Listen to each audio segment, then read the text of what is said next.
ሰላም ውድ ቤተሰቦቼ እንዴት ናችሁ? ሚጣ ነኝ ተመልሻለሁ። ዛሬ ደግሞ በፍናን ህድሩ ሽምግልና ጉዳይ ወጣቶች እንዴት እየሆኑ ነው የሚለውን እናያለን። እንዲሁም ደግሞ አዶናይ ሩጫው ላይ በጋርድ በመሄዱ ሰው በጣም ተቃውሞት ነበር። አዶናይ ምን አለ? አዶናይ መልስ ምት ሰጥቷል። ስለዚህ ምን አለ የሚለውንም እናያለን። ወደ ዛሬው ቪዲዮ እንግዲህ መጀመሪያ ቪዲዮ ላሳያችሁ። ታላቁ ሩጫ ላይ ትናንት የነበረው ላይ ወጣቶች ተቃውሞ እያቀረቡ ነበረና እስቲ ስለ ፍናን ምን አሉ የሚለውን ቪዲዮ እኔ ከዛ በኋላ እንመለሳለሁ።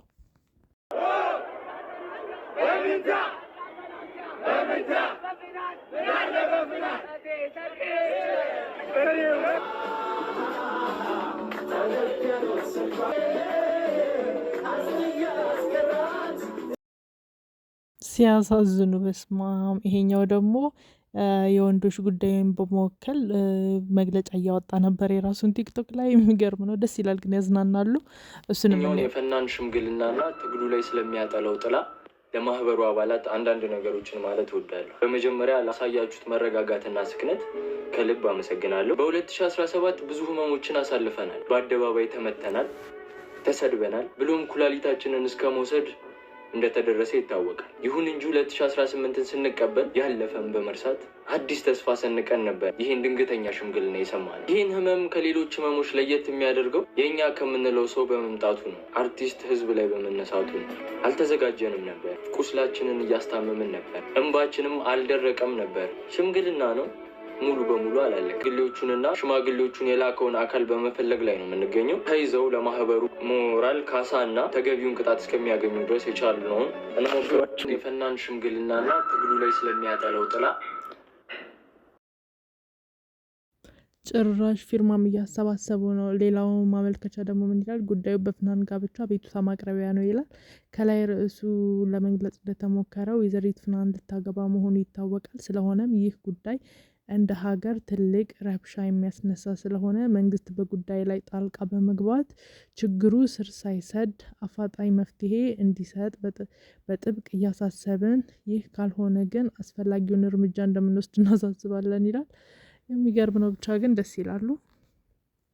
ቀጣዩ ደግሞ የአዶናይ ሩጫው ላይ በጋርድ መሄዱና ብዙ ሰዎች ጋርዶቹ ደግሞ ሱፍ አድርገው ነው የሄዱትና ምን አለ እነሱ እንኳን የሩጫውን ቲሸርት ቢያደርጉት ቢመሳሰሉ ብለው ነበር። ያን ያህል ጋርድ ይዞ መሄዱ አስፈላጊ ነው ወይ?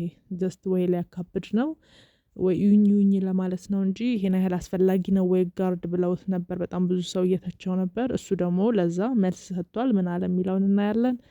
ወደ ዛሬ ጋርድ ይዞ መጣ ብላችሁ ለተናደዳችሁ ሰዎች አንድ ነገር ልነግራችሁ ፈልጋለሁ። የቀን በቀን ውሌ ብታቁት ላይክ ሆነስትሊ የቀን በቀን ውሌ ብታቁትና ብትረዱኝ ይላለው። ኤንድ አንዳንድ ሰው መረዳትም አይፈልግም። የሆነ እንከን ለማውጣት የሚጠብቁ ሰዎች አሉ። ለምን እንደሆነ አላውቅም። ለምንድን ነው የወንድማችሁ ውድቀት የምትፈልጉት? አንዳንዶቻችሁ ላይክ ምን አድርጌ ነው? ገባችሁ አይደለ?